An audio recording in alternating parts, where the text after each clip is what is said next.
So hello everyone and welcome to another conversation on the cycle of conversations on corporeal architecture. And I am very glad to introduce today Andrea Jelić and Aleksandar Staničić. So Andrea Jelić is an architect and researcher dedicated to understanding how the built environment affects people's bodily and emotional experience through the lenses of enacted embodied cognitive science and phenomenology. She is assistant professor in social sustainability with architecture and member of BBR, Brain Body Architecture Research Group at Aalborg University, Denmark. Dr. Jelić is advisory council member of ENFA, Academy of Neuroscience for Architecture, and faculty member in the master program Neuroscience Applied to Architectural Design at EOF University of Venice. Aleksandar Staničić is an architect and assistant professor at TU Delft Faculty of Architecture in the Built Environment, the chair of Methods of Analysis and Imagination. Previously, he was a Marie Curie postdoctoral fellow at TU Delft, postdoctoral fellow at the Aga Khan Program for Islamic Architecture at MIT, and research scholar at the Italian Academy for Advanced Studies, Columbia University. Aleksandar is on the editorial board of the Footprint Architecture Theory Journal and acts as an expert evaluator for the European Commission. He is co-editor of War Diaries, Design After Destruction of Art and Architecture, Conflict Mediations, and Embodiment, and Meaning-Making Interdisciplinary Perspectives on Architectural Heritage, a special issue of the Journal of Architecture with Andrea Jelić. So welcome and thank you very much for being here today. Thank you for having us. Thank you, Maria, for the invitation. So maybe we can start now. So also because of course the students in Maria had the chance to read one of our chapters, but we prepared just a kind of a relatively short presentation to give everybody a little bit of an overview of what we would like to talk about today.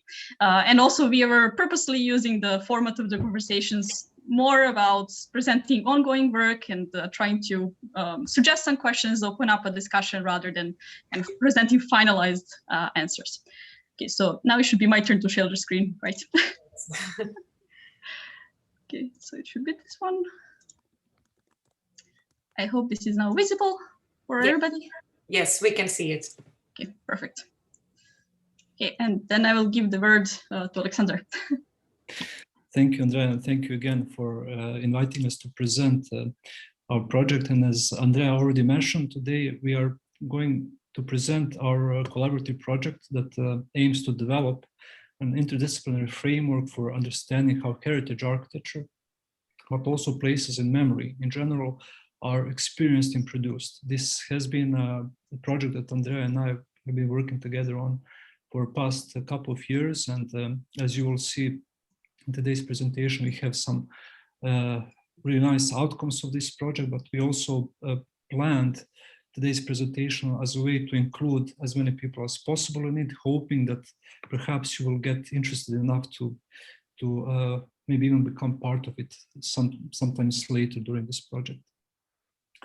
But maybe it is important to mention that in the context of this project, we understand heritage architecture and we investigate it by taking an interdisciplinary approach to questions like meaning-making, place, memory, culture, and also exploring how these are shaped in the intersection between spatial design, human embodiment, and modes of culture production.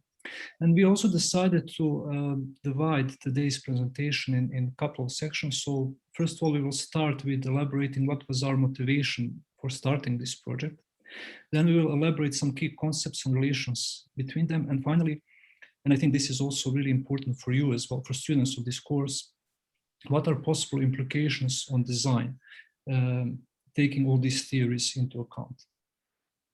And maybe this is also an important starting point. What is in there for you, for students of this course? Well, in preparing this presentation, we were particularly inspired by the goal of the course, which is to design, build, and perform a shelter in a ready-made aesthetic using whatever materials you find in your environment. And in order to do that, topics that need to be addressed are the ones of corporeality, vulnerability, privacy, use of resources, etc. So we use that as a sort of a starting point for this presentation, and we also wish to use that as a starting point for the discussion after this presentation. So I would just like to kindly ask you to think about the place that means something to you. It can be a place of heritage, but it also can be a place that incites some nice feelings in you, some places that incites nice memories. So while we are giving this presentation, I want to think about places that have a specific place in your heart, and we can start later on discussing what are the characteristics, the visual and architectural characteristics of that space. And I think it's also fair to start with an example of my own. So Andrea, if you can move to the next slide. So this is the place that carries a particular place in my heart. This is the stage in the park where in a city where I grew up. I want for you to disregard this ugly canopy that was built in later years and focus only on the stage that is nicely embedded in this park. So this place is special for me for several reasons. So first of all, I used to come here a lot when I was a kid, and actually my first memory of this place was when I was 6 years old, and my kindergarten was organizing a play in this stage, and I was participating in that play, and the whole city, basically it is a really small city, came to watch us perform in that play. And as you can see, there are lots of barriers here, lots of ramps, and I remember climbing on those ramps and hiding between them. It was a really special moment, and I remember vividly even what I was wearing on that day. But later on, I kept returning to that place, and Andrea, if you can go to the next slide. So as you can see on the left side, it is a part of a greater assembly. So it's not only a stage, but it's also, there is a small gallery, art gallery that has this circular shape, but also on the right-hand side, there is a small pavilion that during the First World War was a hospital, actually. And later on, it became a small cafe, a restaurant. And also you can see a place where I would come often to pour water, really nice mineral water. And even later on, I kept returning to this place. So Andrea, can we move to the next slide? So as you can see, the whole park is full with these sculptures where as a kid you can hide, you can play within those sculptures. And also you will notice on the right-hand side two objects, one sculpture of a lion, and in the background is the hospital that I was telling you about. These places really still make huge impact on me, and it's incredible that even though this sculpture moved to another location in later years, people still perceive it as a sort of a symbol of a city. Although the history of this statue is burdened, is really contested, because this statue was made by in 1916 by an Austro-Hungarian sculptor as a symbol of victory of Austro-Hungarian Empire over Serbia. But it is incredible how that charged meaning completely disappeared over the years, and now people come here to take pictures. Children like to climb on the back of the lion, meaning that the meaning that we ascribe to places of heritage, it mostly comes from an emotional point of view, not from, let's say, intellectual or fabricated attributed meaning. Andrea, can we move to the next slide? And this is the final image of this example. As I said, even as a teenager, I kept returning to this place. We used to sit in this cafe in front of the restaurant, and we kept using this stage as a place of a gathering. So despite this ugly canopy that was built later, which ironically was an attempt to shelter that stage, I see actually the park, I see the forest as a shelter, not something that is artificial and made by men. I see this ambience, this atmosphere of a park, of a forest, as a place where I feel pleasant, where I feel safe. This is again to mention that meaning that we ascribe to places of heritage and to architecture in general comes from a place that is fundamentally emotional rather than intellectual. And that this environment actually acts as a process of remembering. So I wanted to start with this example, hoping that it will inspire you to think about places that mean to you. And then now we can continue with the explanation of the project in general. So Andrea. Yeah, so what we wanted to kind of bring to you today is a little bit the kind of cases and a little bit of broad theory and examples of where this sort of use of affective and embodied experiences have been used more consciously and sort of intentionally to create places of memory. And our point of departure for this project and a sort of motivation where we cite from is an observed shift in the ways that we think and design places of heritage and places of memory. And what is characteristics of the shift is that visitors, members of the community, has been reconceptualized from being passive observers or passive recipients of some sort of preconceived narratives or preconceived messages into active participants in these places of memory, and as having this fundamental role in creating meaning and enacting collective memory. And of course, we come to this. We'll come just back in a couple of slides to the kind of network of different disciplinary fields from which we approach this issue. But of course, we do come to this primarily as architects and with architectural fascination about how do we even use and why is what is the kind of consequence of using these affective and embodied experiences as being central aspects of a design. So using them as the design tools. And then just to illustrate one way or one way in which this approach has been applied is probably an example that all of you know quite well. It is the Garden of Exile in the Jewish Museum in Berlin. Probably many of you have been there even in person. But just as a reminder, what is really characteristic of this space is that it is kind of completely surrounded by these walls that are so high that you actually have only the connection to the outside, to the sky, but you never really see your surroundings.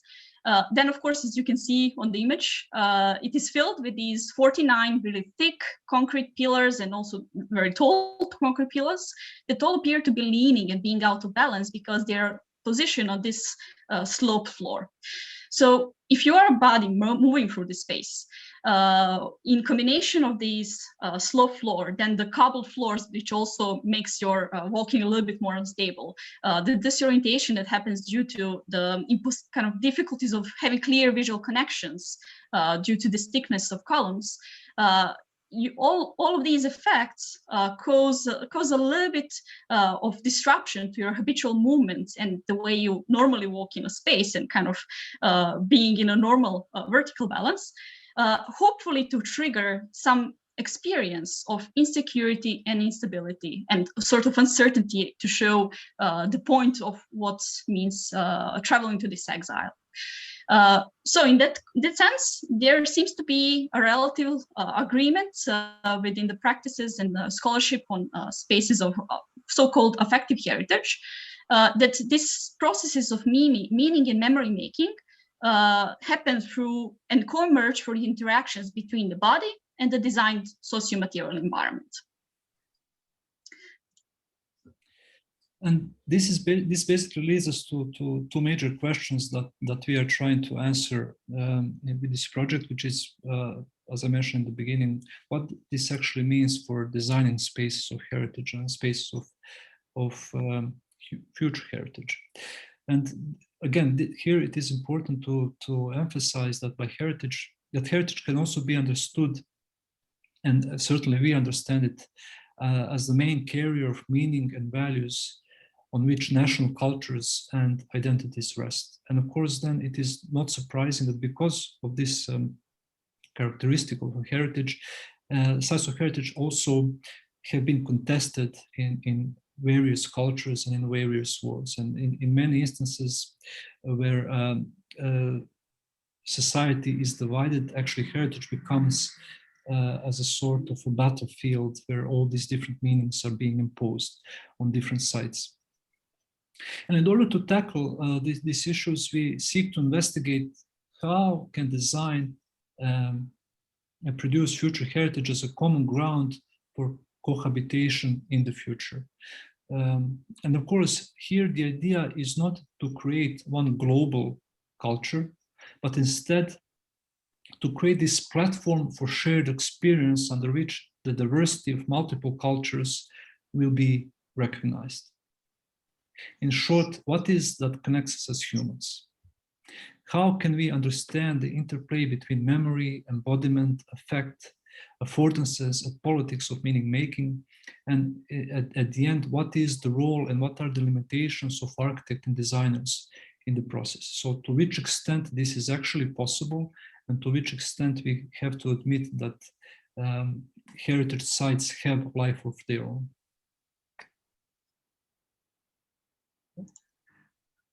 So, and then just briefly to give you an overall conceptual framework, and as I was mentioning, because we pull on several fields that have tackled these ideas. So first of all, it is the main idea of using affect as a meaning-making design strategy, and there is a really rich scholarship, in fact, in the fields of cultural geography and affective so-called affective geography, that have been writing about these approaches to kind of using affective and more the representational heritage studies.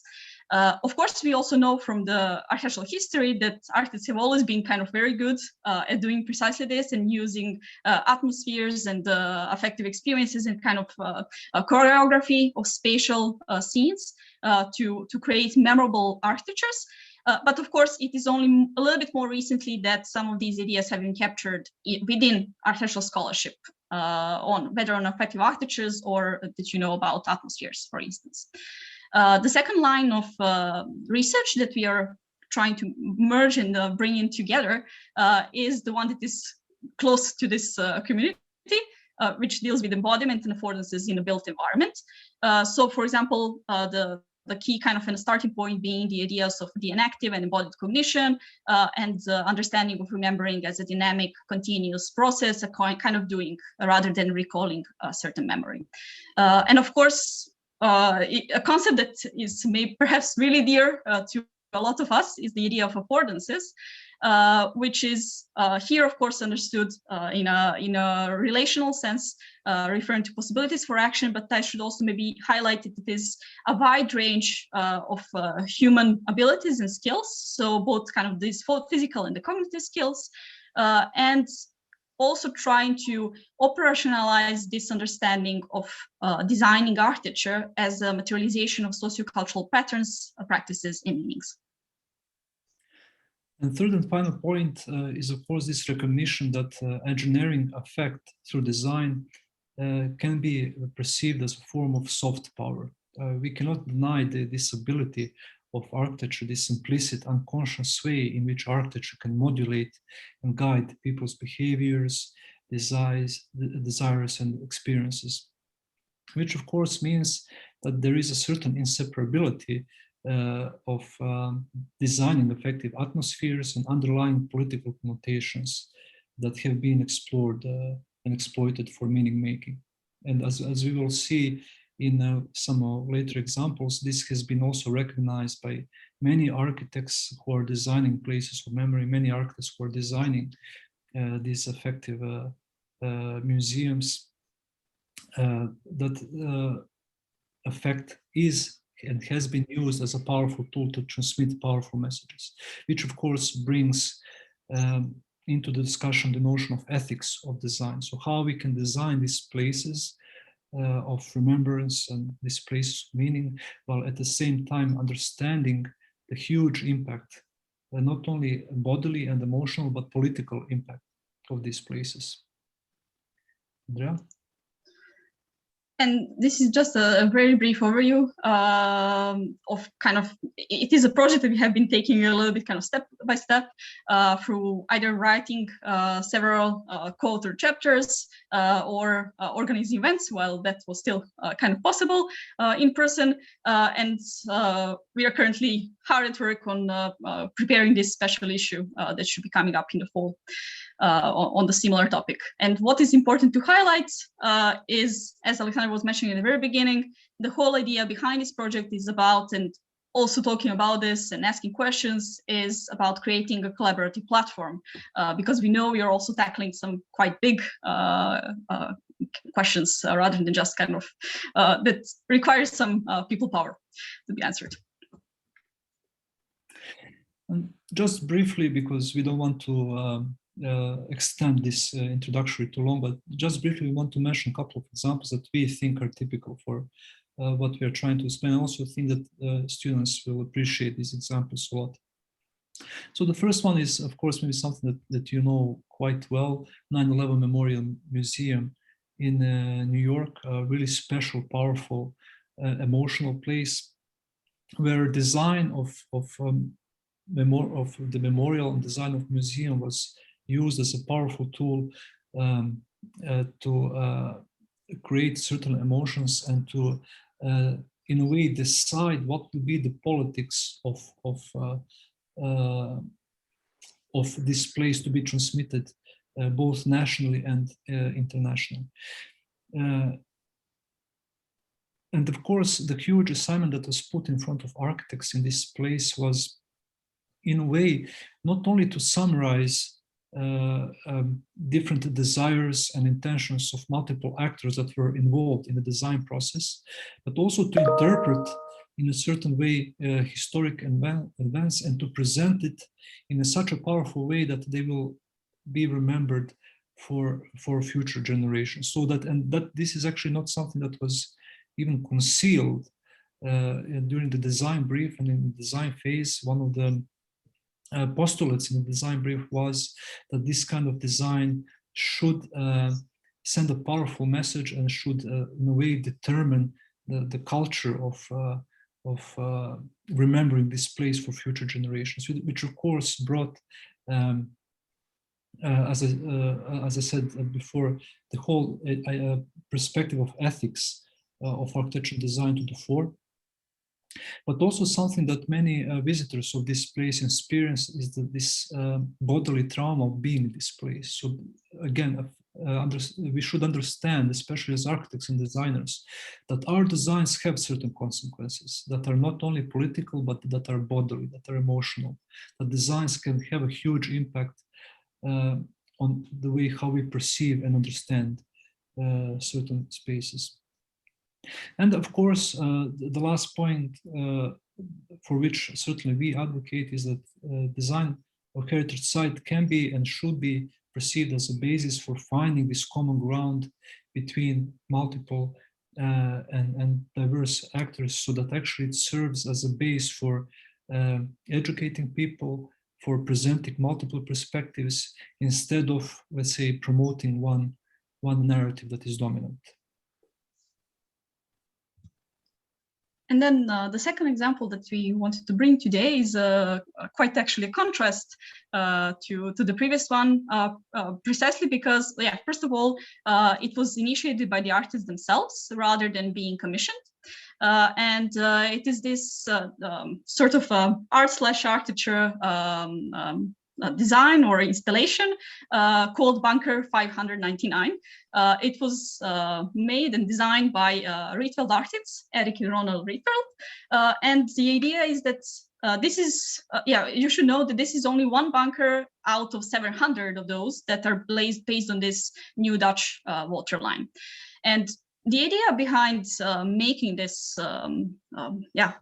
work of art/architecture for the artists has been to sort of provide a challenge to what heritage is.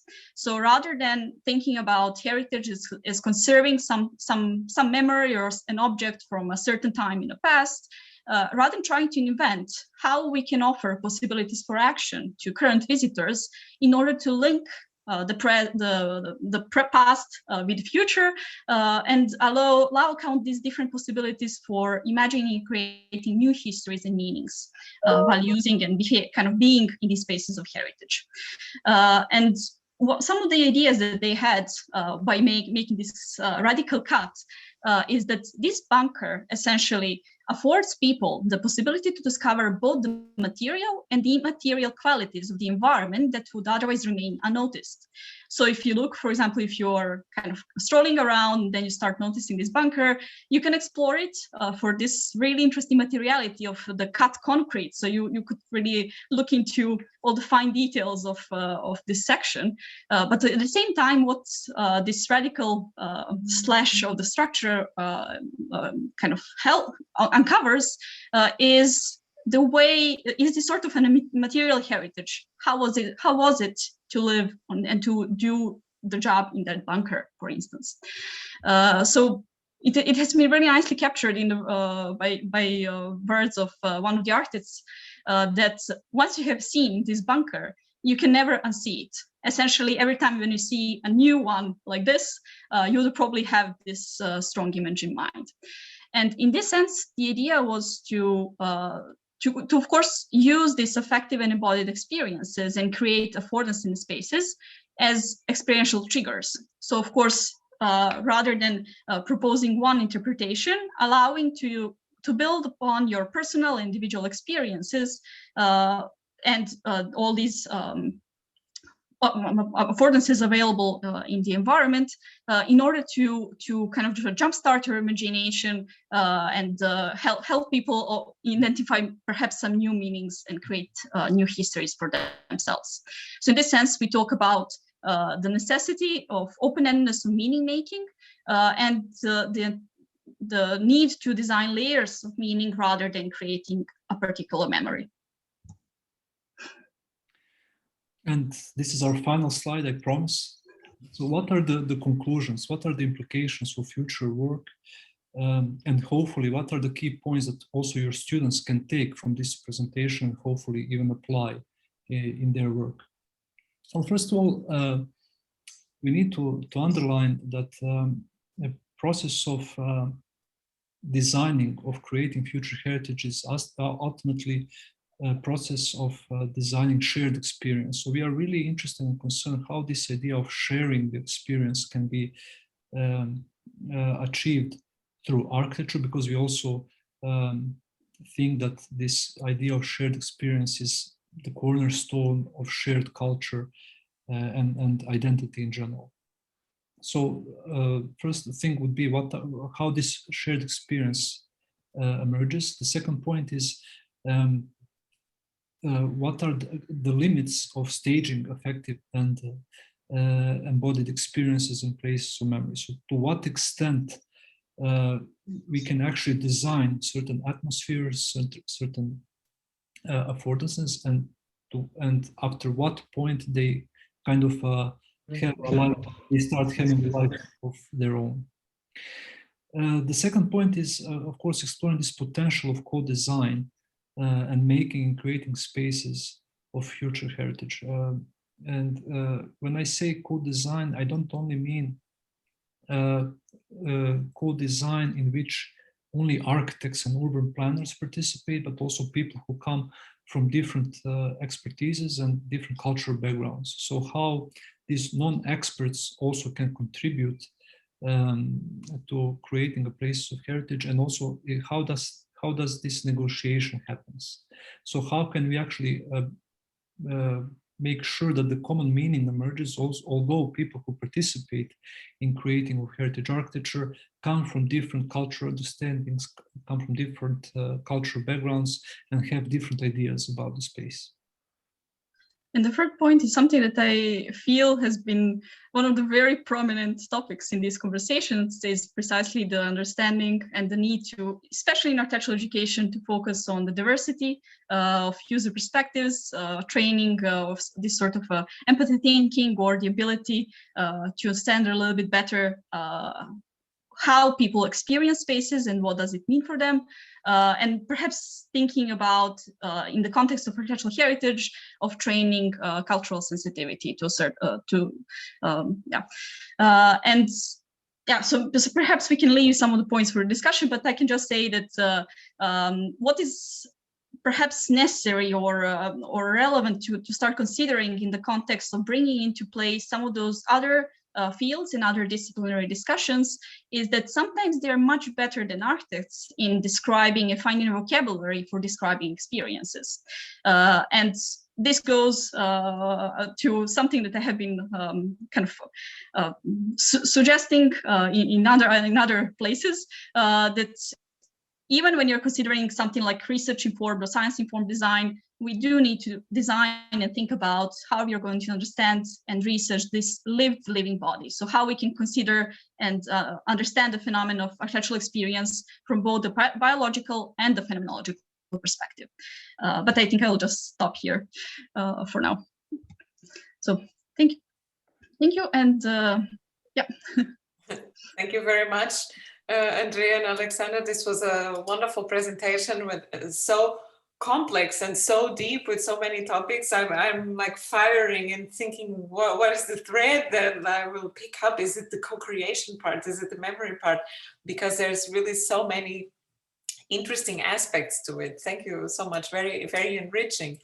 So I would like to start first to say that I found especially important that you mention and you give these concrete examples of small buildings, but also especially public spaces where you can have this possibility of creating a space that gathers people around these ideas of memory, but also allowing the possibility of the creation of new meanings through interaction and actual performance with these spaces, but also especially this potential for catharsis. And I found it very important that Aleksandar, you were mentioning also this aspect of the body and the relationship to trauma that often happens. And when we deal with cultural heritage, we often deal with countries that or cultures that might have had a history of oppression or a colonial history. So all of these things can really be, they are expressed in the environment. And I found it very interesting also, Andrea, how you mentioned that through this active, inactive approach to how we use these spaces, we can actually also transform the meanings. And this is also in your research paper that you sent us before. How so my first question would be, as architects also, but also as people who think about this on a theoretical level, in how far do you think that we can really work with people at the end user to make them aware that they are also agents in the creation of these memories? Shall I start, Andrea? Yeah, sure. Well, that's a really important question, Maria, and all research point out to one thing, that actually the process of design is more important than the end result. And this has been proven in many places of memory, and many places of heritage that have been designed, especially in recent years, that involving different actors, that involving many kinds of people into the design process is important because of the dialogue that is being then established. So this dialogue actually acts as a mediator. This dialogue acts as a tool through which people start discussing different views and people start discussing different meanings. And for example, especially in 9/11 museum, this was present, that you had different actors involved, and they all had different aspects and different views what this memorial site should be, what should it mean.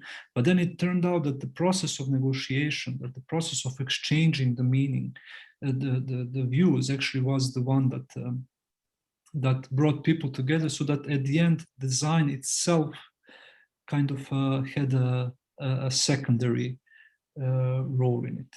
But of course, design itself can serve as a mediator, as a platform, actually, as a platform for negotiation between different people, so that actually certain shapes and forms and material and appearance of memorial can actually serve as a transmitter of different meanings. And then for architect, that's a fascinating process, because then as an architect, you can observe that dialogue and simply understand better all these architectural elements that come together in a design of heritage place. Yeah, I can also say that maybe what I find interesting, because of course I come primarily from this field of embodied cognition. So I think what is really interesting that probably it's impossible that we start educating everybody about their agency that they might have in the process. But it is precisely because we know that some of these processes are happening at conscious level, why it makes sense to start talking about the political implications of both of the design, but also, for example, the politics of the body, so that they are a little bit more ingrained. I mean, and this is where I had been found quite kind of interesting to dig into these fields like cultural geography, even like criminology, where they have been writing about these kind of the effects of the engineering of affect in a relatively convincing way. So this is where I kind of come into this project and into this team, because I think that we are, once we know what we can do at an unconscious level, it is not going to be anymore a sort of a random act of design, but how are we going to handle that ethically in certain situations, like especially contested heritage, for instance. Yeah, this is a very interesting point that you bring, Andrea, especially because you refer this idea from criminality, for example, because also these things can change. I mean, I still remember graffiti coming from Portugal. I still remember people having trouble with the law by doing graffiti, and actually following the process of seeing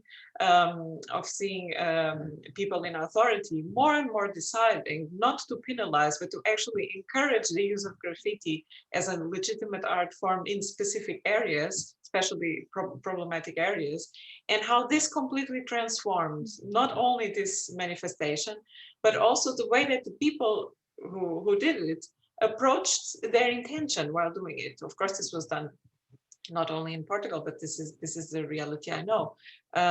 So such strategies can also be used to transform sometimes intentions that people as agents might have to express negativity towards the environment and so on. So also to transform these emotions into something that has a positive outcome, not just in people, but also in the environment, and that can really have a positive impact. Something that I also would like you to comment, Andrea, still about this topic of agency, is that from what I understand from your research, you're very interested in how we can consciously use design independently of ethics. We will get there later, but how we can consciously use design to invite agency. Yeah, so of course, I mean, this is why we end up using. So first of all, we do know about this dynamic and kind of inherent connection between the body and the environment. So we do know this is inseparable. For this reason, we do talk about affordances, and we do know that in architecture, very often, at least to a certain extent, we can design or like create this intentionality, at least to a certain embed. So it might possibilities for action. Of course, in the definition of affordance itself, we do know that it depends strongly on the abilities of each individual at any moment in time. So in that sense, we cannot really, you will always be an agent in the environment, but what exactly you're going to do will depend on your kind of motivations and states, age, gender, culture, and anything like that. We have already two raised hands, so I will actually start already giving the word to the audience, and then I will also pop in, and then of course I would expect our students to bring up their questions. So Eve, please. Thank you for a very interesting and provocative talk, and I also appreciate you bringing in real-world examples, just a couple that really ground us in the conversation. And as you may recall, I'm an anthropologist and a neuroscientist and a clinician, so as well as trained in architecture. So I look both at the cultural behavioral and also at the biological. And so the specific question I have is, you know, when you were talking about the dialogue, and that the dialogue was part of a process that brought more voices forward and informed what a design should be from a breadth of perspectives. How do the messages that you want to embody in the built form, how do they reach something that is constant or consistent over time? Because not just consistent over culture, that itself is hard enough so that we get the same message across multiple cultures. And that's when you know, oh, I have something here, I've touched the hearts of many, right?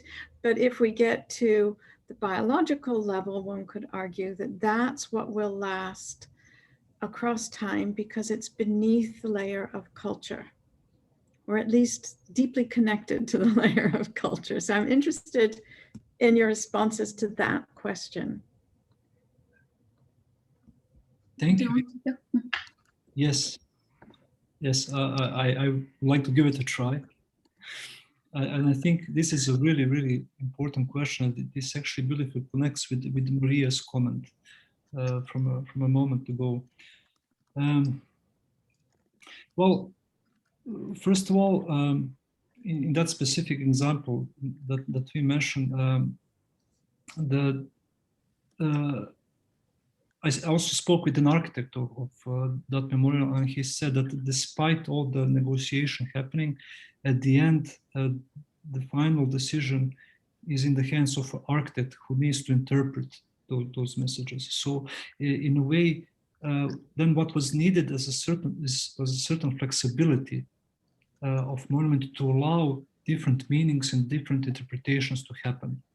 So instead of going for one pre-described meaning, a certain plurality of meanings was allowed, and how that can be achieved in designer way, that's a different, another complex topic. But let's say, especially in modern day and time, heritage places aim for this flexibility of interpretation rather than something that is strictly set in stone. When it comes to the time, that's a tricky one. And that's a tricky one for in my opinion,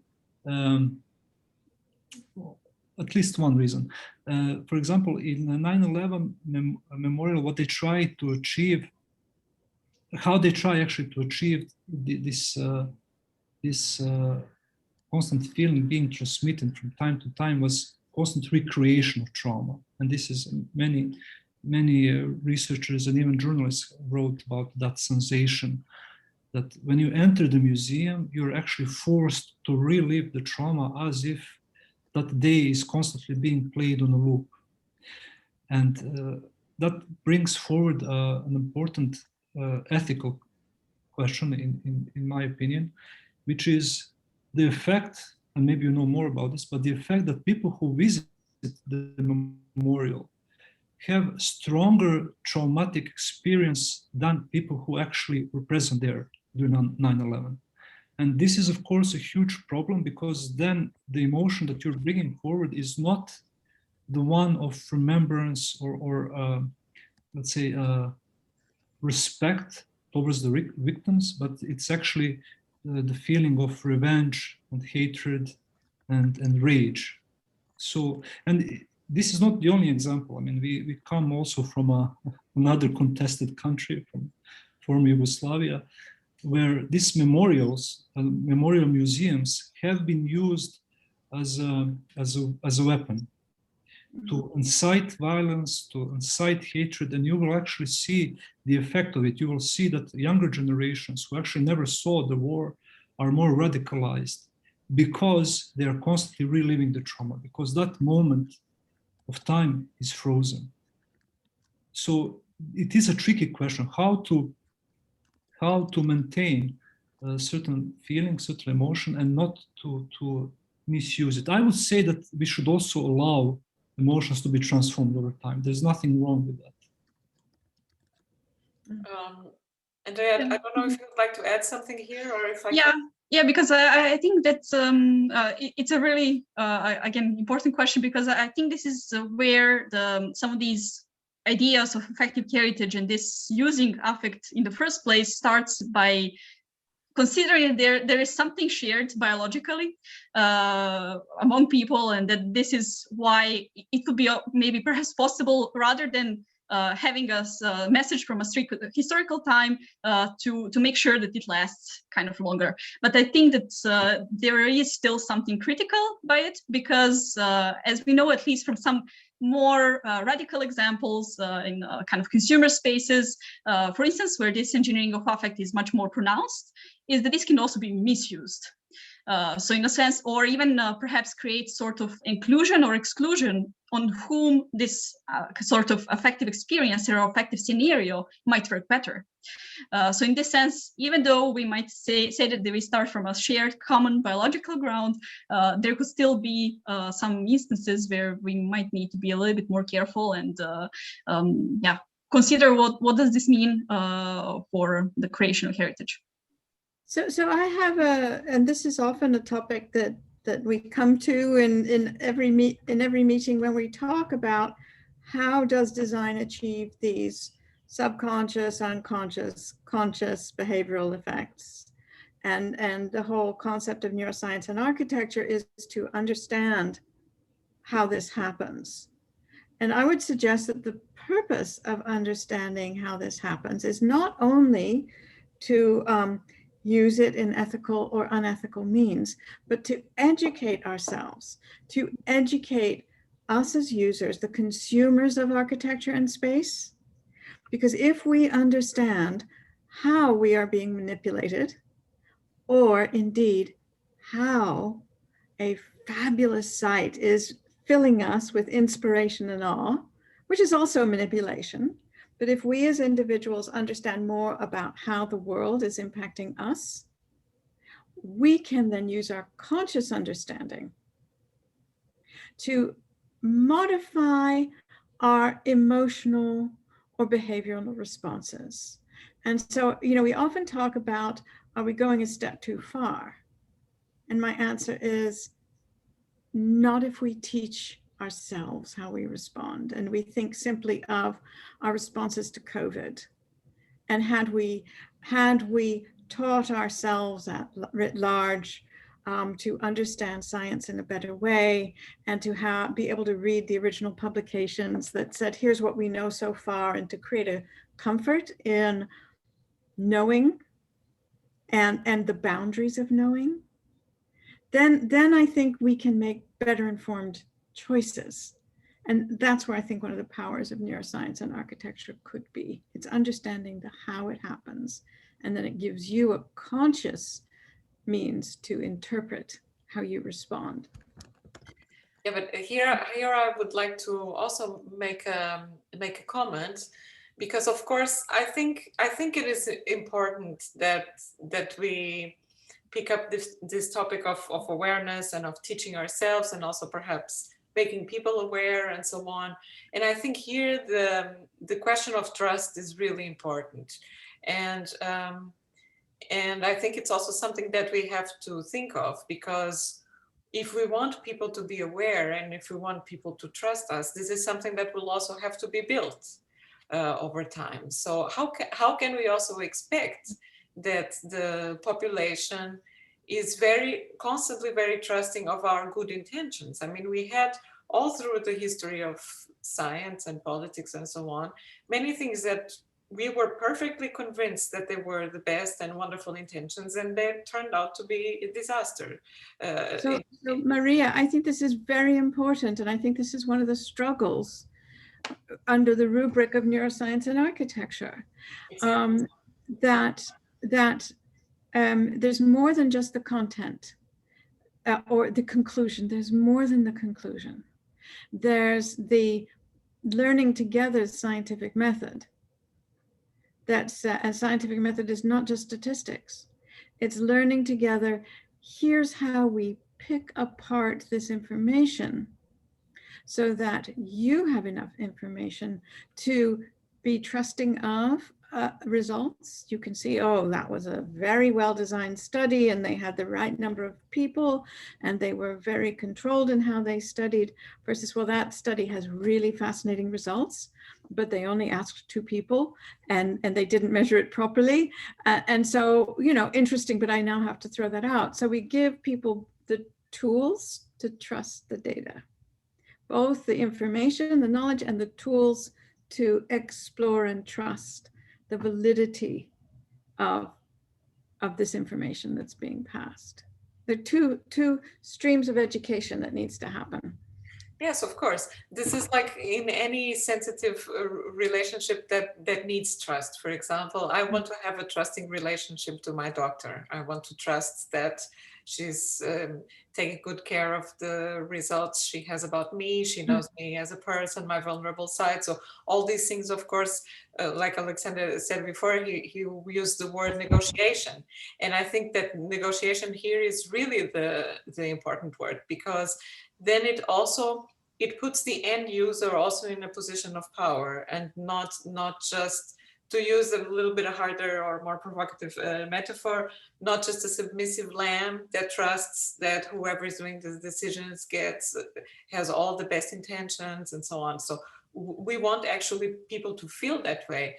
Another question I wanted to bring, which is also to spur maybe a little bit more discussion, has to do with cycles and aesthetics, because we know through all art and architecture history that all styles tend to reach a point of saturation, that the aesthetic message, that the expressiveness, that the language we use, and so on, it becomes either too conservative or it becomes maybe just not meaningful anymore.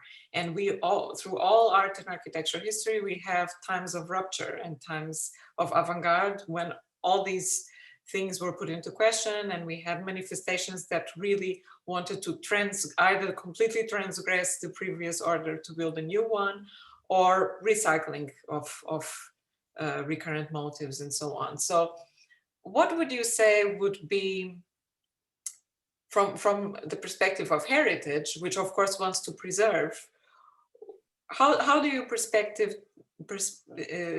can envision for the future that we can bring this together with this idea of conscious design and of really designing with specific patterns and intentions? Well, maybe question to you then, just to clarify, do you mean a design of new heritage, new memorial sites, of so-called future heritage, or what you have in mind is maybe redesign or conservation of existing heritage sites? Both, in both cases. Well, I would say that the approaches are significantly different, also because when it comes to existing heritage sites, evaluation happens on case-to-case basis. So it really depends what kind of site we are talking about, what kind of meaning and also protection this heritage site has. So the way how we approach it is really, it depends on the case to case evaluation. So, but when it comes to designing of new heritage sites, then we can talk about exploiting the potential of negotiation and how these different visions of aesthetics can be put together and negotiated. It also depends, I mean, maybe I like to connect the dots, so to connect this with Eve's question about the role of education in studios. In my studio, I always ask students when we start discussing aesthetics, so why do you think that this transmits a particular meaning, and why do you think that this is important to you? So it's not only about this, let's say, abstract idea of aesthetics, it's also about how you connect it with something that is physical, that is visible, that is measurable. And I think that this is the way that also the questions of aesthetics can be negotiated.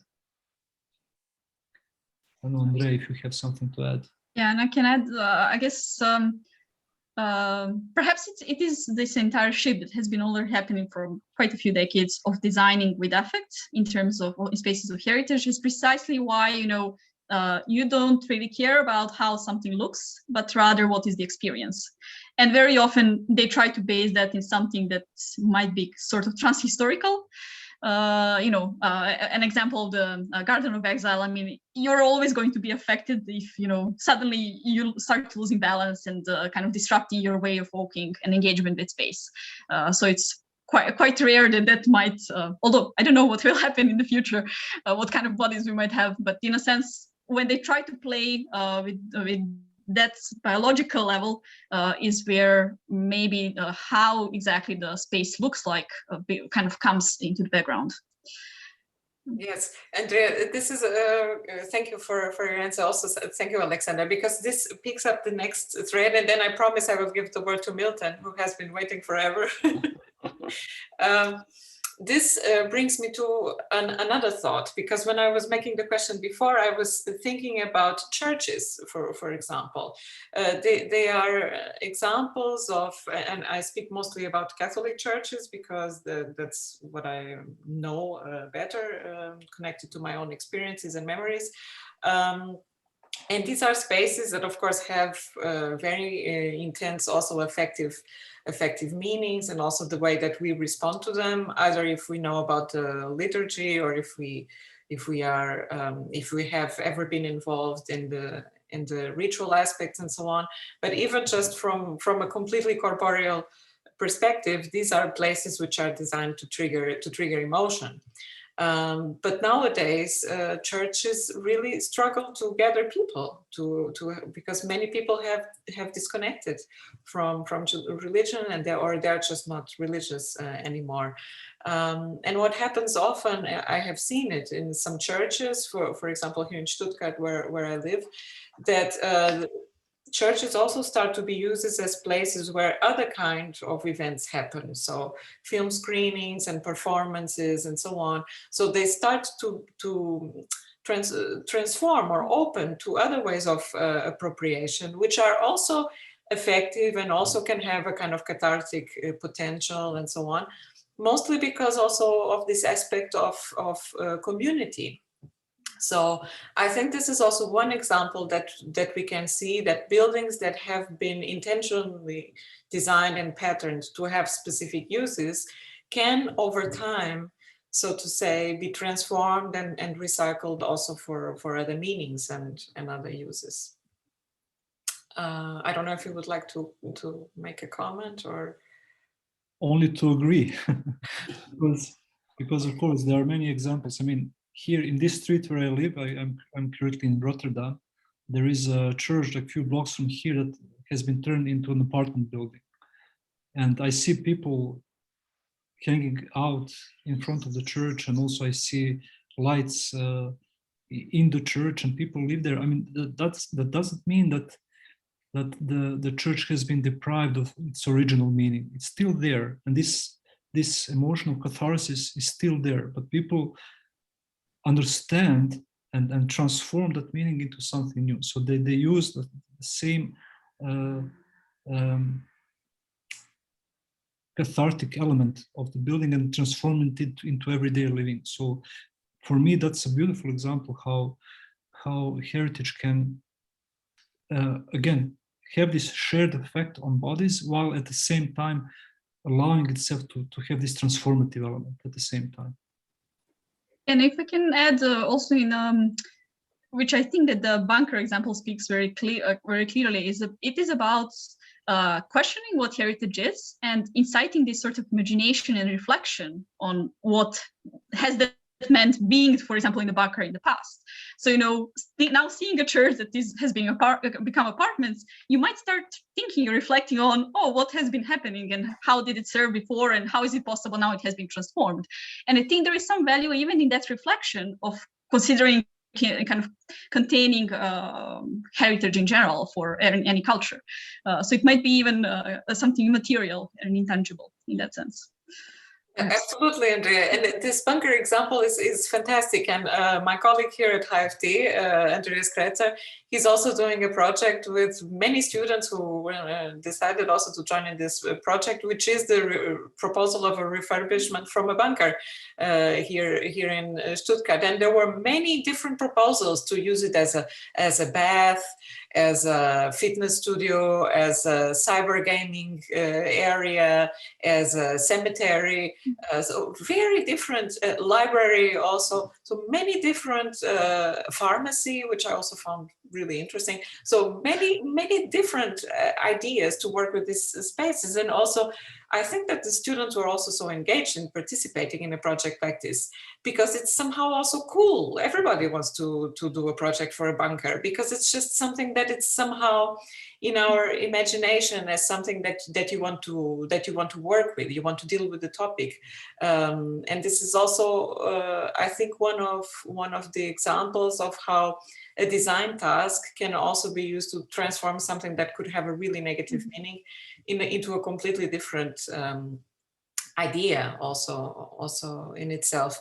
And actually, one of the design projects I did this semester with my students and who is here participated was the transformation project of a church here into a bath. Which is also one possibility. And we had some really interesting utopian visions of water invading, and we had all sorts of things happening. But finally, now I give the word to Milton, who has been waiting for a long time. It's always a pleasure to follow Eve and Maria and these guests. This is a lot. You mentioned that you hoped it would be a provocative talk, and it was very insightful, but for me also provocative. So I'll return the favor. I am very concerned with power in design, and I am very concerned with the dictatorship of architects in the past, but that doesn't make me necessarily believe that architects in the present and the future are having negative impacts just by definition. I do think that there are wonderful opportunities that are structured into process to bring in more people, more agency from people who are non-architects to help found projects, to ask the right questions and to judge the answers as they're being designed, and also to do very sincere, something that doesn't happen much, very sincere post-construction, post-occupancy evaluation of how people are really relating to things. And this is at the level of embodiment and meaning, as well as politics and power. So I'm provoked a little bit, because I don't think that the result is less important than the process. I think it's more important than the process, and it lasts for much, much longer. And like a church that can be reinterpreted over the centuries, we have these things to live with, and the meaning can be transformed by the culture we're in and our individual experiences. So 2 quick examples of how this is, I'm aware of this. One of them is in Holland, Aldo van Eyck's orphanage, which is, and an orphan is someone who has no place. So what does Van Eyck do? He asks the question, how do you give lots of people a sense of turf and ownership and place, even though they're sharing the same physical space? And so he did that. The architecture of the orphanage is specifically aimed at creating many events which people can associate with and connect with and own. So that's one. The second is from my own childhood. There was a little place down at the end of the block. It was a little garden, very contained with landscape, and there was a teeny little pond there. And when I was very young, I would walk down there and sit and spend my time, and it was the sweetest little spot. And for me, when I see a place that has any resemblance to it at all, I find a sense of peace and meaning. So the last thing I want to say is that there's a big question. How do architects accomplish this? Because art and poetry and architecture really do exist at the level below consciousness. And I don't want it to be something that we get everybody into the act of understanding crisply. And maybe I disagree with Eve a little bit about this, about why it's happening and how it happens. Because it's like, in a way, there is some separation between the designer, the people of expertise who have expertise, and the people who are the consumers. There is a difference. And it's almost like explaining a joke. You know, you take away the gut experience, and you take away the core of what gives you joy. So I think that consciousness is great, but I think also there is the maker and the artistic integrity and depth that the maker can bring over the arc of a whole career, which really can't be subsumed in descriptions to others. May I respond to that? Really interesting. Eve, I would be shocked if you didn't. Thank you for accommodating me, everyone. I was always that kid in the back of the classroom that was, ooh, ooh, ooh, ooh. You know, I think it will be hundreds of years, well, I didn't want to put a number on it, before we understand the mystery of the brain and the mind and the body. And so I think there's very little risk that we will ever explain the experience so much that we can explain away all of the aspects of an individual's reaction. So to me, there's very little risk from that perspective in explaining to people how the place impacts them. And also, I can understand, I actually can both enjoy a joke and enjoy learning how to tell a joke better and why it worked and why it landed. And I can divide those responses very readily. So if I'm in a conversation and it's the conversation or the human interaction and it's all about the joke, I'm not analyzing at the same time why that joke landed well. On the other hand, if somebody told me afterwards, here's how that worked, I personally would be delighted to know. And I can switch on my interest, or if I happen to not be interested in why that car engine worked the way it did, for example, I might say, I'm going to call the man who's going to repair the car. So I think that our minds very readily separate out what we learn about why something works and how we can use that in the future, because as John Eberhard said, this is beyond intuition. We make too many mistakes in architecture where it doesn't work quite as we wished. And too often we're not quite sure why it worked. And we spend hours to make it work, to make it have that impact.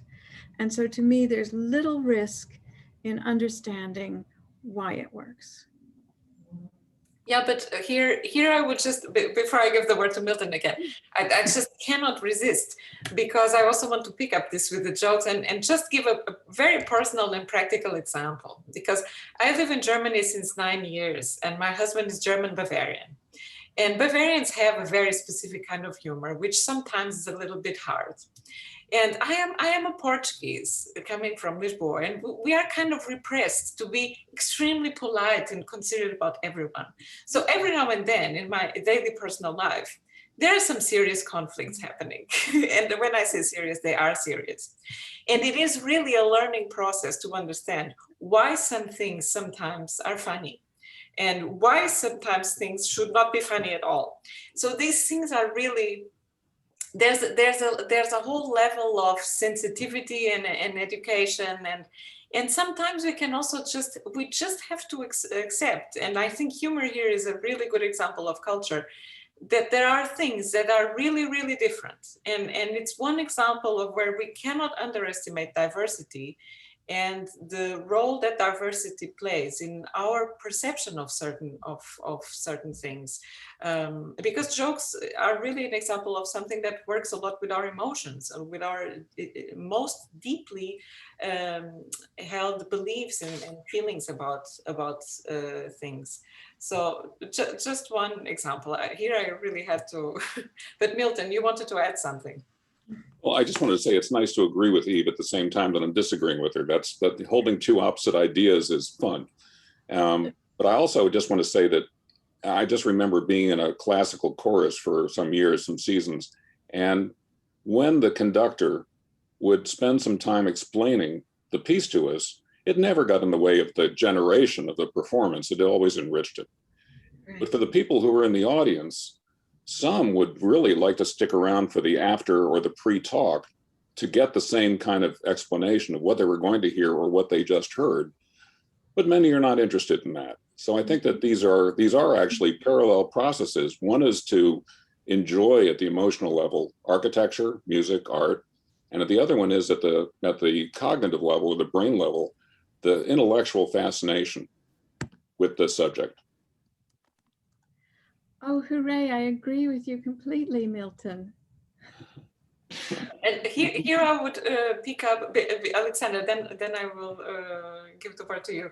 I will pick up again something that Eve mentioned, also in connection to this aspect of humor, which is the aspect of time.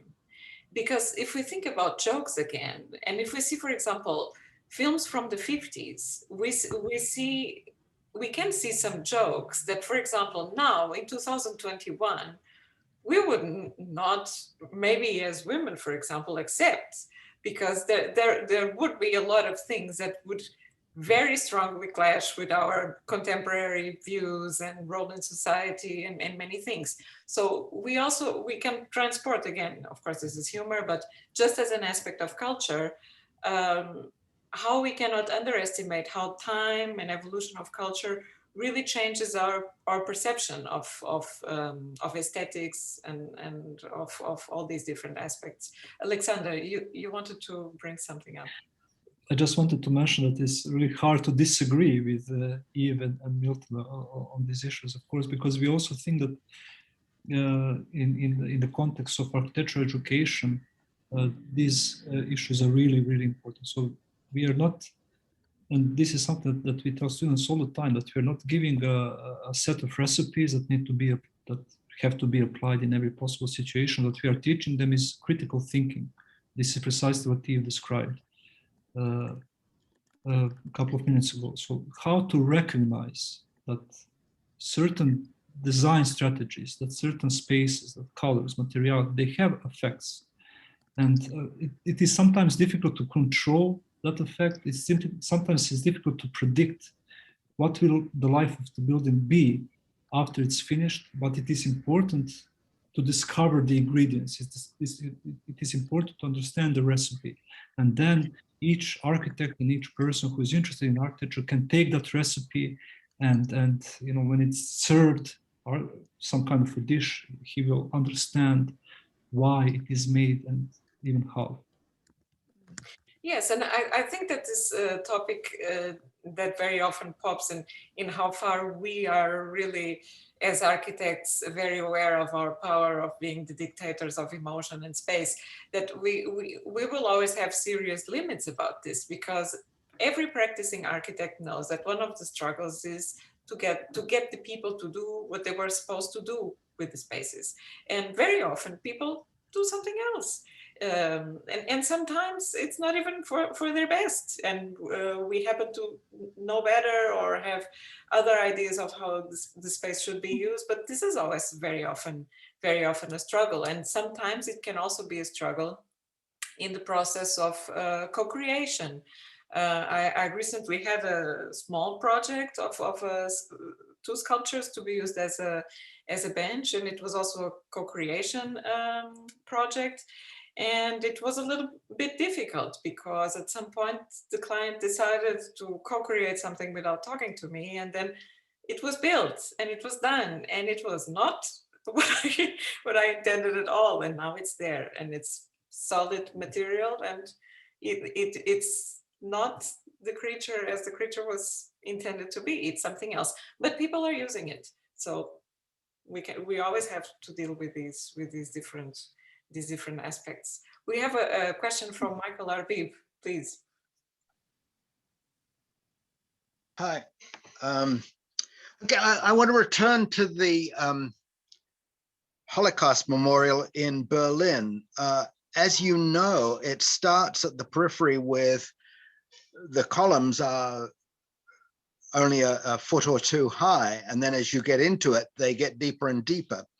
And so, in fact, the periphery of the memorial has become a very enjoyable place for tourists and locals to stop, and they sit on the top of the columns and they unwrap their picnics.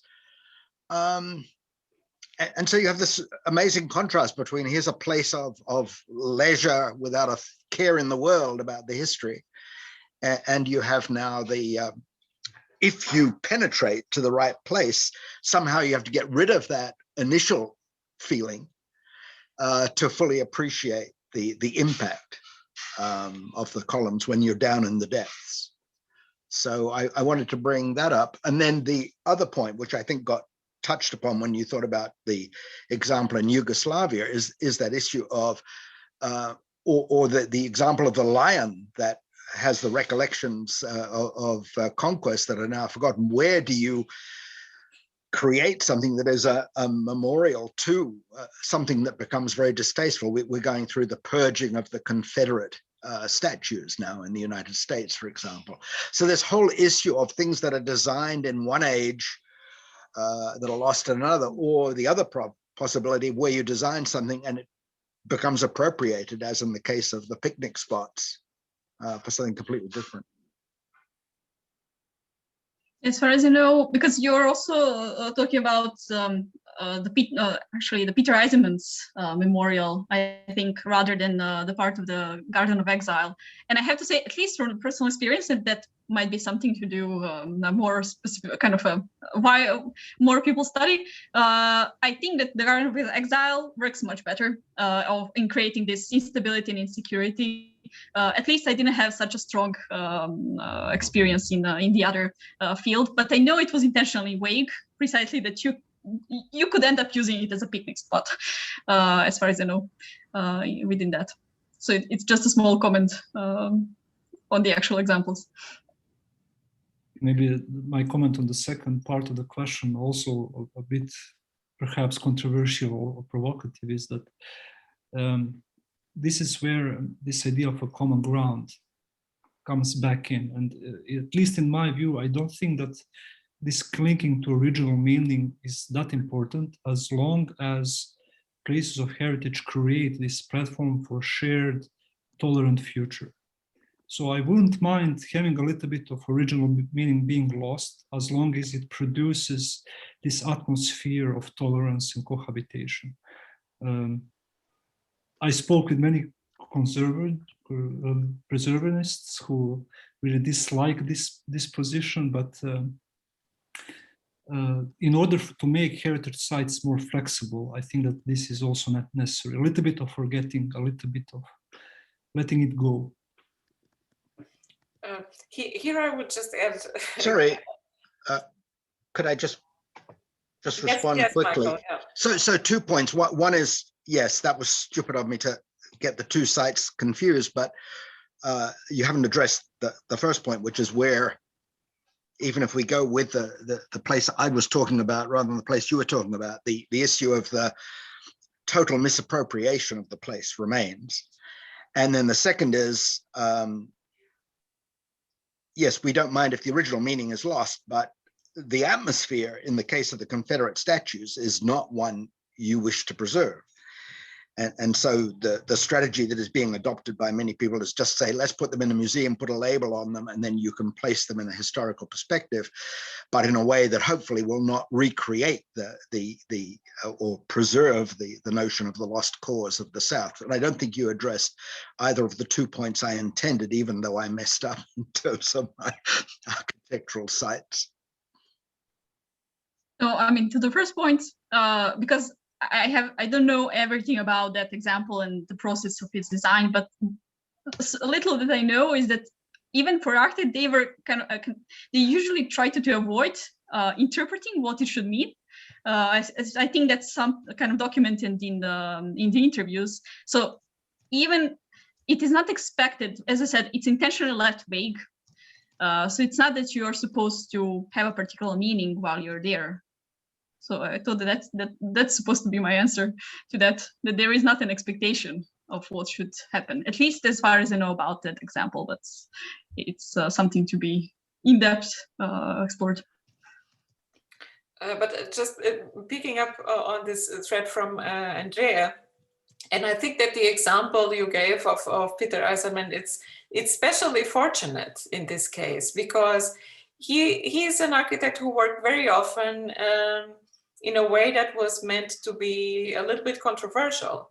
So I am pretty sure that he wanted the spaces to have this kind of an ambiguous character, that they could affect you not just in one particular way with this specific memory, but also perhaps in some ways a little bit playful. And here, for example, when Michael Arbi mentioned the Eisenman memorial, I've also witnessed many people who used it to have snowball fights and to use it in a very playful way, because the space really invites this kind of action.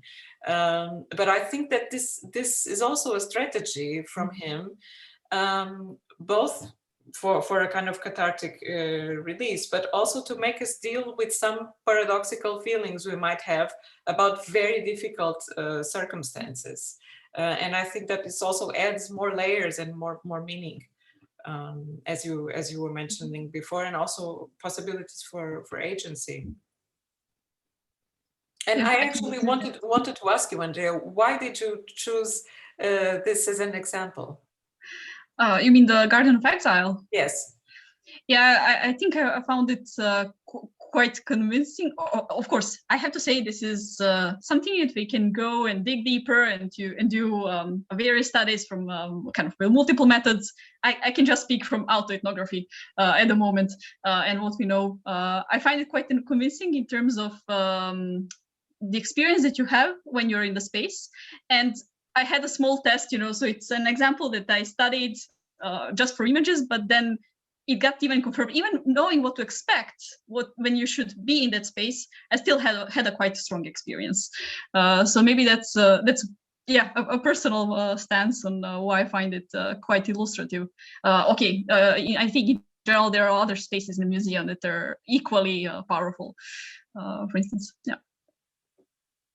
And maybe I can just add from the personal note, I find it, this whole idea of affective heritage interesting and convincing, or at least the need to take seriously the possibility to engineer affect, precisely because I don't have some sort of a personal and individual connection to what the museum is supposed to discuss.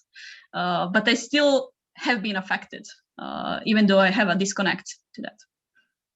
And why did you think, because I think that these topics, somehow we are always connected to them from some personal reason. What would you say would be the reason that made you become interested in this aspect of memory connected to heritage?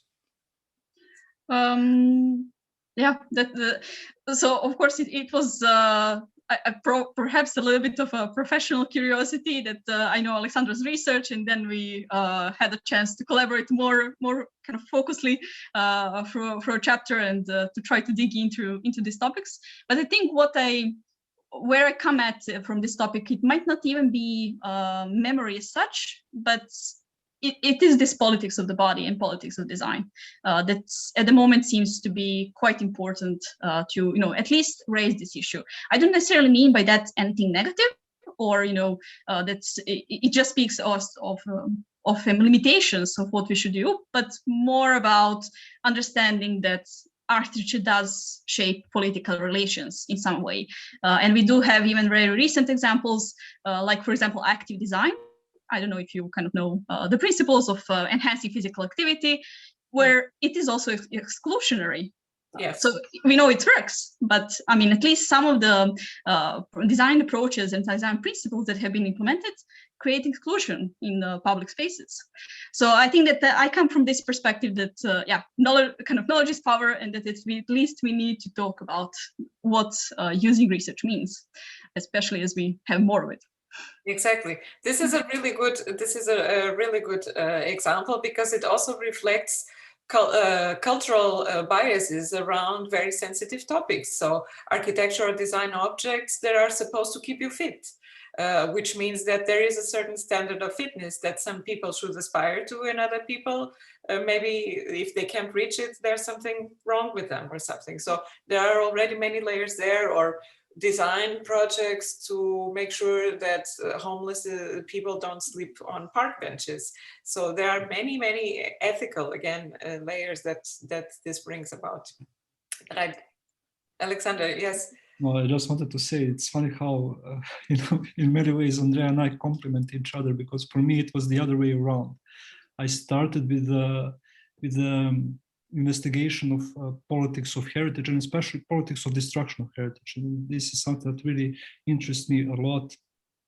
For example, in Yugoslavia, how heritage sites were destroyed as a way to create these homogeneous ethnic, religious, territorial entities. And then after talking to Andrea, it turned into more than that. It turned into examination of experience of a place, and how architecture can create different emotions, and how actually those two things are connected. So I think that we started from different starting points, but we found each other in the middle, and this is the result of it. Wonderful. Louise, you've been waiting for a long time, please. I realized that I was applauding instead of raising my hand. So I was like, why my hand is here? But I realized that I was applauding. So no, I wanted to compliment something. And I really appreciate the talk that you gave, Aleksandar and Andrea. Is wonderful. Actually, I had a paper written on the Daniel Libeskind garden. And when Michael mentioned the Peter Eisman, also remind me a few things that I wrote in that paper. And it was particularly the way we approach the site. And as soon as we move, it's not just what it reminds me, because maybe I'm not related to what happened to the culture of Judaism. But in my case, what came to my mind was more like a vertigo or feelings that I was affecting, that were affecting the way I move.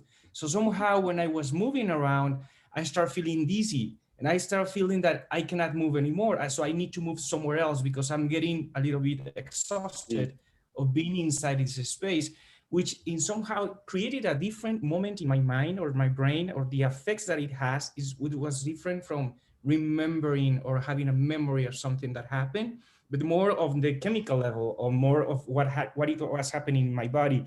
So somehow what we are trying to understand, as Aleksandar mentioned, is that knowing the effects of the built environment, whereas these areas are tilted, and the position that you're getting into the angular space and the way you move is different from the equilibrium that you normally have when you are perpendicular to the ground. Whereas when you move here, everything is moving with you. So somehow you start feeling the dizziness. So for me, this is the most interesting approach of how not just the built environment allow us to have certain activities, but also like how they affect us in the way we move, the way we understand equilibrium, the way we understand vertigo, and all those effects. So, this is something that I'm very, very interested, because it's not just what it reminds you or generates with the memory on the conventions or ideologies or history, but what happened in the medical level, what happened at the biological level of how we move within the space, and what are the affordances that causes these type of issues. So it was just that comment. Thank you. No, but I mean, it's a really nice point, because it also has to do with perhaps what we could, I don't know if it could be called like emancipation of the body, but it is by provoking this sort of self-awareness, maybe by kind of disrupting these habitual engagements, is that you might start thinking about what you're doing, where you are. I mean, and then really considering embodied cognition as not just what is happening inside the body, but all our capacities to actually imagine and reflect and think and design and whatever else. So these are all our embodied skills equally, which is maybe important to highlight. But yeah, it's a very nice point.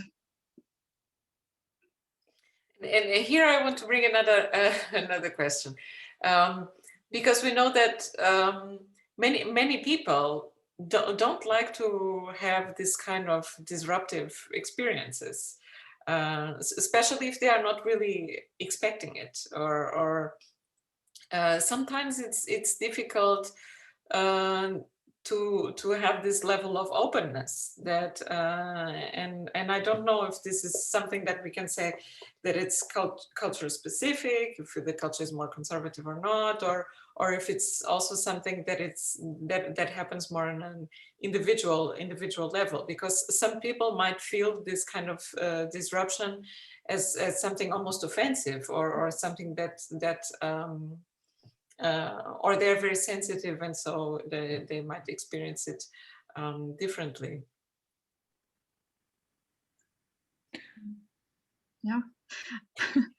Maybe Aleksandar could comment this in relationship to the topic of trauma, because this is something that we touched a little bit, and I think it could be interesting to explore. And then I would really like to hear from our students, because I know that they're not sleeping. I know that their eyes are open and that they are very focused, and I would like to hear their thoughts.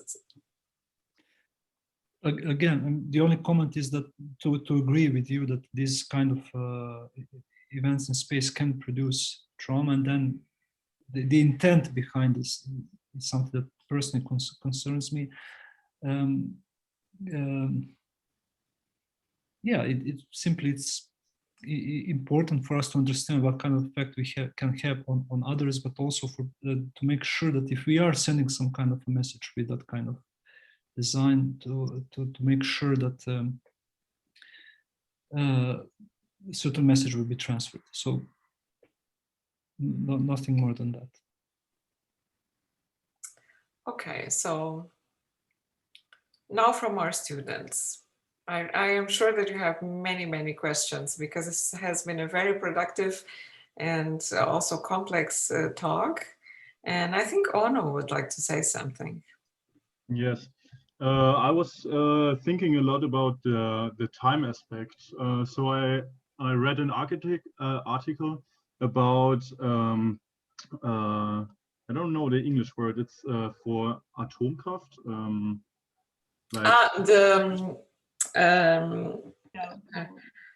To conserve atomic energy, these like the last place where they put it, and I think it's gonna stay there for 1 million years.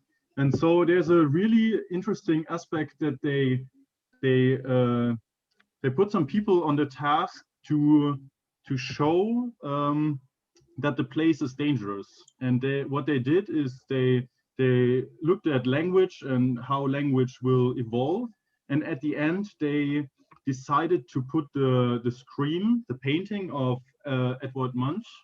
I think you all know it. It's like on the door, because they said even in a really long time, that's an expression that you will really remember. And so my question is a little bit how much does an architect have to look in the future? Because what I see now, what you are doing is already looking at memorials that are not like thousands of years old. So people are still looking at what they did not that long ago. So maybe we will just evolve. But for me, it's still interesting to see how much we should look into the future. Well, in the studio setting, I really like to use this metaphor. Like the architecture is like a child you have, right? You bring this to this world, and then it has a life of its own. So of course that you should look into a long-term effect, but it is wrong to assume that you can predict it with absolute certainty. I mean, I really like what Milton said, that in a way, what is missing from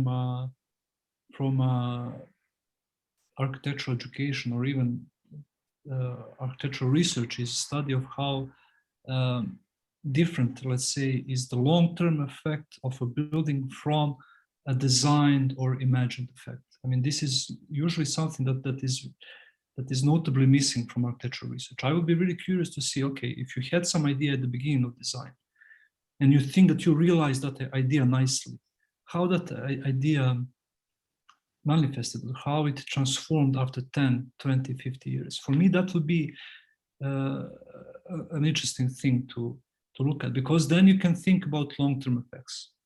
You know, without that, you cannot predict with absolute certainty what the long-term effect will be. Thanks. Yeah, maybe I can just, yeah, I definitely agree. And it's also an important question. But I think this is why it becomes interesting to look at spaces of heritage as scaffolding for embodied practices and performances, rather than, so again, sort of actions that are occurring in the space, rather than guided by the kind of body that we all have, rather than being something that is supposed to signify a certain meaning. Yeah, so from that perspective, it's about, yeah, of course, it's even if you are using sort of templates of the body, it doesn't necessarily mean it's going to last and work for time, but it could be one way to consider doing that. You can also conduct a really interesting experiment. This is also something we did a couple of years ago, like to design a death of a building, to design building's destruction. And then you start observing what are the effects of that building after it's gone. And there are some. I mean, you can recognize in the urban patterns, for example, remains of buildings that are long gone.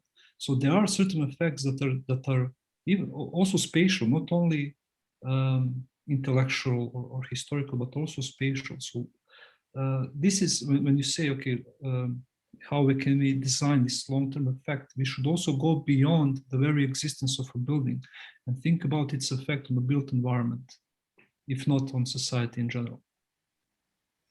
Aleksandar, I think this is a great example and something very interesting that you just brought with the disappearance of a building.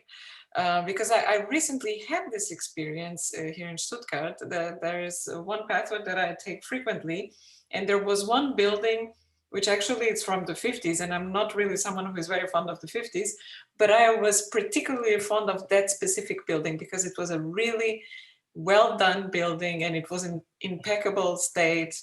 And suddenly the building was being destroyed. And maybe, oh no, maybe you know which building I mean. Yeah. And I just thought, why? Because I could not find one reason except for someone had an idea for doing something with that plot. And it very quickly, vanished, because in Germany, these things can be done very, very efficiently. So now there's only a few dust things left. And I just thought, why is this happening? And it's a loss. And when I do my walk, I experience this as a loss because that building disappeared, and it has an effect in our minds. And I wasn't the only person who was surprised. I saw many people stopping and watching the building being destroyed, and I could see that they were asking themselves the same question. And so this is definitely something that has an impact in how we experience it. But also the very act of destruction. Sorry, Milton.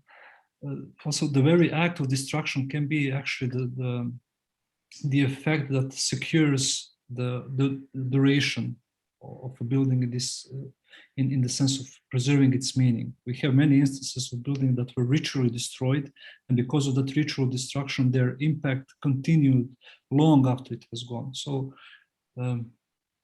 maybe because of that destruction, this is the reason why you remember this building so vividly. It was a mix of both things. I mean, I remember historically sometimes images of implosions of buildings that had really negative meaning and so on. And I can really understand that this can be experienced in a very cathartic way, like that thing is gone. And then it's also one memory that one can treasure, and there is also, of course, also a certain beauty in certain forms of distraction. But this is another topic. I think Milton wanted to say something. Yes. Yeah, I just wanted to mention that what we're doing today and what we've done through this series is to talk about the what and the how, and gather insights about the process and about how we do things, how we see things, and what has value. I want to go in my own work, and that's what I do, into the next step, which is how do we design? How do we get people to design with these things in mind? In other words, bottom up is embodiment and emotion and connection. Top down is the form making process, which architects love to do. It's not just what we want to do, but there's a kind of addiction to it that, endorphins flow when we design formally and do sculpture.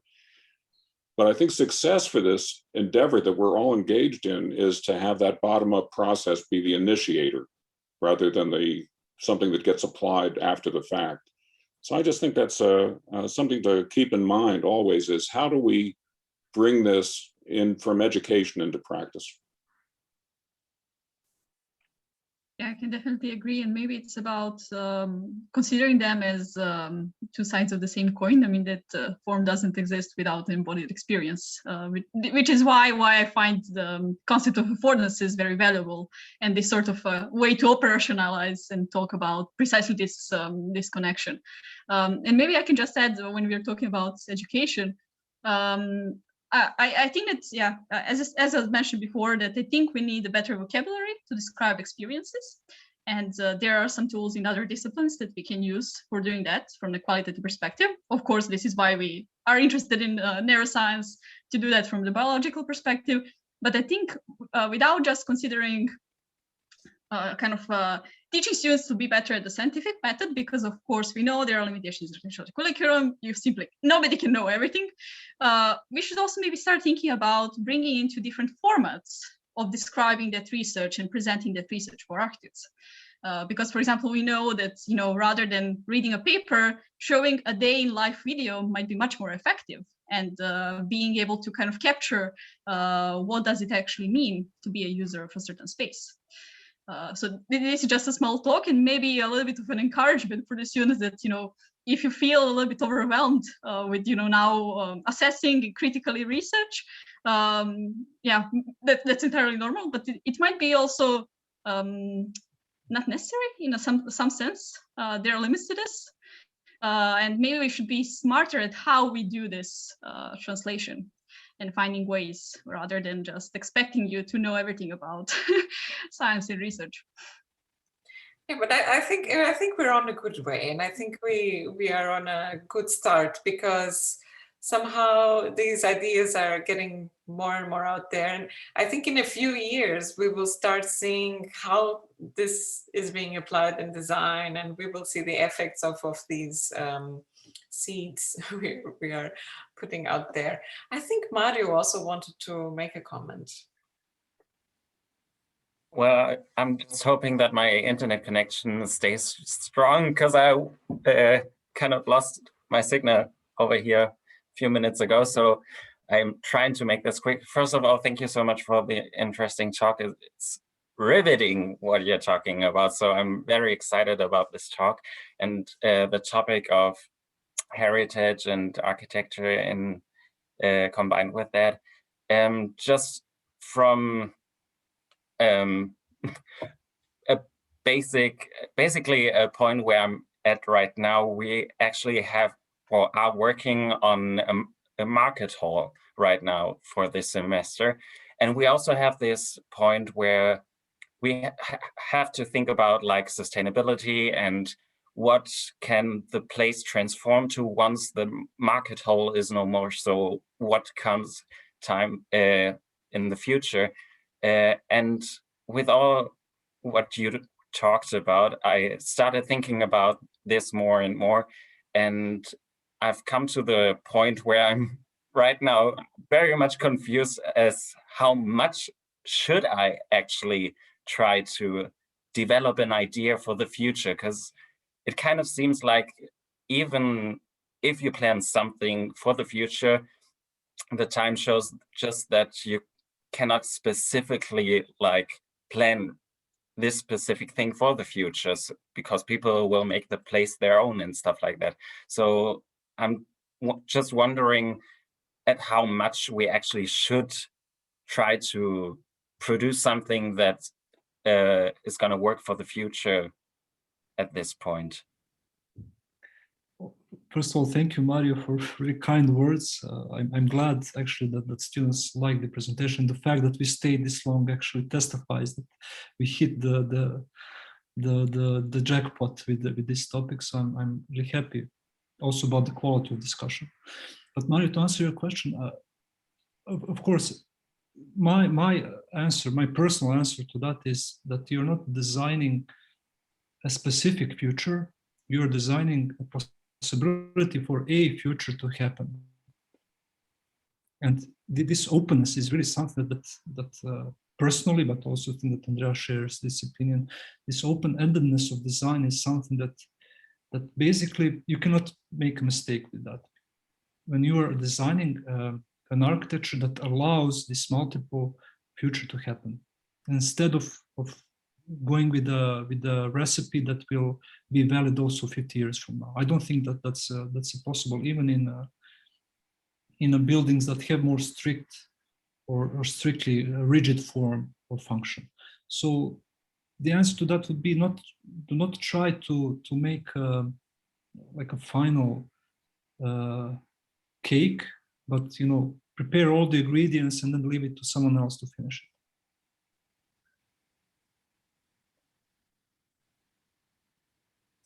Andrea, I don't know if you would like to add something. No, I can just say I appreciate your concern. I actually supervise a group of students that have a similar doubt currently, and maybe, and without entering kind of these tutorship shoes, I can just say that maybe it's about the least that you can do is define what openness means in the context of your design. Probably the least that every architect can do, and yeah.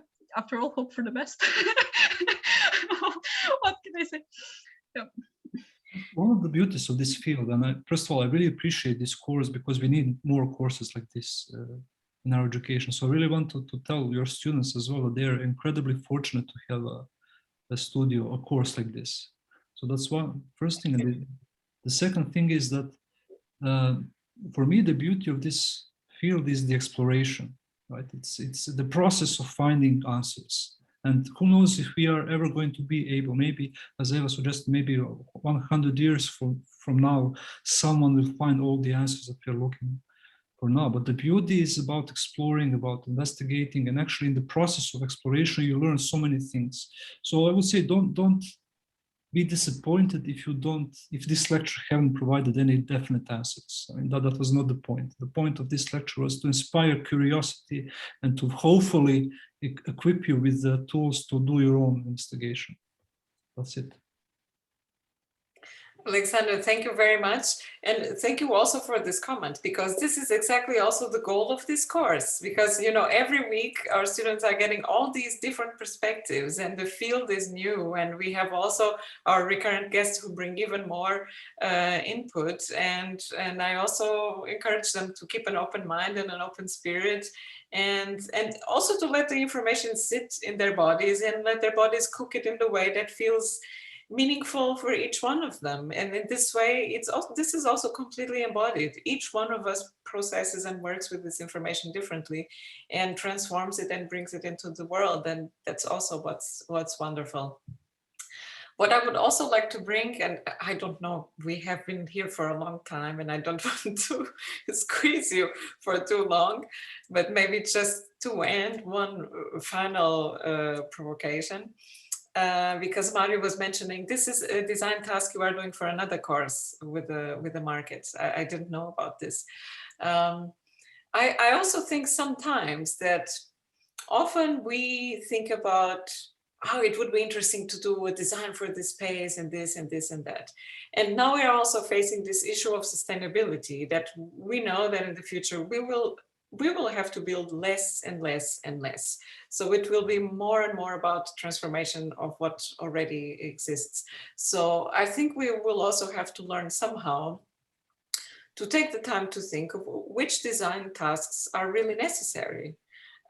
Because sometimes it's not really about redesigning something, but finding ways to propose people to appropriate spaces differently. And here definitely this memory making and creation of meaning is the enactive approach is something that can be really, really useful, I would say. Would you like to just make a final comment on that? Yeah, maybe just a brief comment. I totally agree. Also, we should be prepared. Let's say that maybe in 20, 30 years from now, some new knowledge will exist there that does not exist right now, and we should be also capable to appropriate that knowledge and use it in architecture. So in a way, I see the work that we do as a sort of learning students how to read, and then it is their task to find books, new books to read, some books that are not even written yet. So the answer to that question, Maria, is yes, but I suspect that new kind of knowledge will be required to answer all that question, and that knowledge maybe does not exist right now, but students should learn how to recognize and appropriate. And this is something that we do all our lives. So keep curious, I guess that's the short answer. Yeah, and I can say that at least maybe what's sort of positive from the enactive perspective is that, yeah, these are all continuous dynamic processes. I mean, this is why we, for example, speak about remembering the now, that it is not just something that's recalling what has been in the past, but that in every single moment you are recreating and perhaps creating new opportunities for action for architecture. So yeah, perhaps this is why we have sort of open-endedness that is inherent to design, and that's maybe the material with which we play as architects in the first place, all the time. I don't know. Okay, thank you. I don't know if there's any, we would maybe just one final question, if there would be from our students. No? Okay, then maybe we can end for now.